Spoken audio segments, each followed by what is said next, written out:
nit ki bopp yar faj jàngal ko xamal ko dundal ko jox ko ba dundam neex mu am conscience Xalifa lañu àndal ñun ñi Xalifa lañu àndal ngir mottali yéene Xalifa lañu àndal ñun ñi Xalifa lañu àndal ngir mottali yéene moom lañ bëgg mag ñi moom lañ bëgg moom lañ bëgg ndaw ñi moom lañ bëgg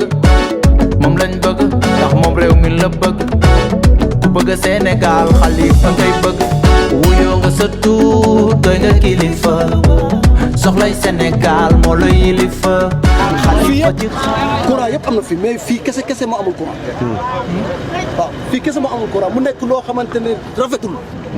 rafetul bu guddi jotee fii yëpp di tàkk ñii kese ñooy taal ay matt ak yu kenn xamul rafetul ñoom nee na mënuñ leen ko defal ñen ñoo leen defal waa mairie bi nii monsieur le maire ñëw na fii waaw ñëw na fi ci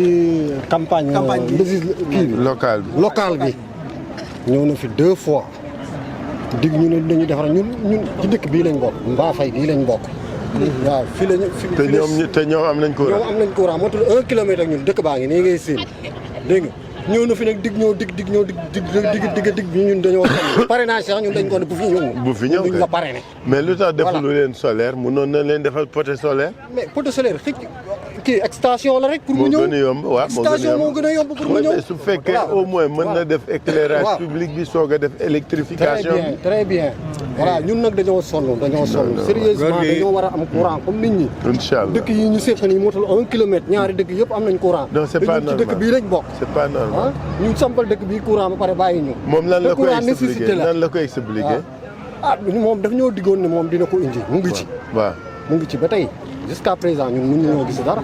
ñun de en tout cas suñ ñëwee danañ ko def incha allah ci kàttanu yàlla incha allah mais duñ ko diggaate mais suñ ñëwee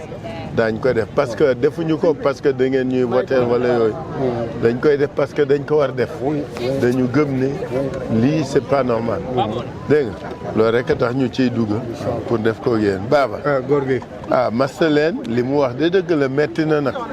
et ce n'est pas normal parce que nag lii la ñuy tuddee injustice waaw mais yàlla baax na moom la ñuy jooy de dëgg la incha allah suñu fala moom mu deñ waaye gis nga ne àdduna yow mi dëkk ak ñoom da ngay àdduna amul solo dëgg la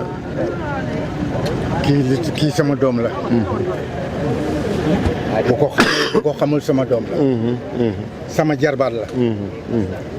waaye gis nga àdduna maslaa moo ci ne dëgg la te man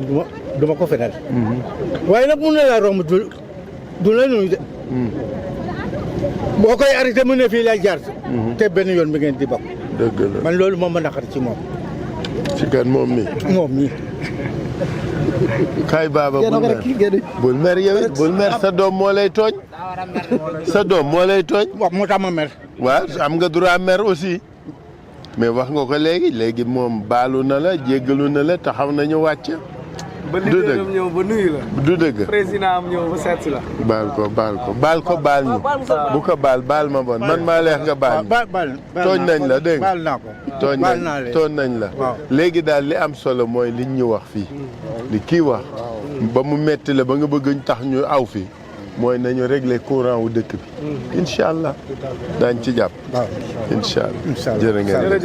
merci beaucoup ak Doda voilà ralentisseur quoi d'accord ralentisseur quoi d'accord merci beaucoup jàngal xamal ko dundal ko jox ko ba dundam neex mu am conscience ni moom nit la bu nite Xalifa lañu àndal ñun ñi Xalifa lañu àndal ngir mottali yéene Xalifa lañu àndal ñun ñi Xalifa lañu àndal ngir mottali yéene moom lañ bëgg mag ñi moom lañ bëgg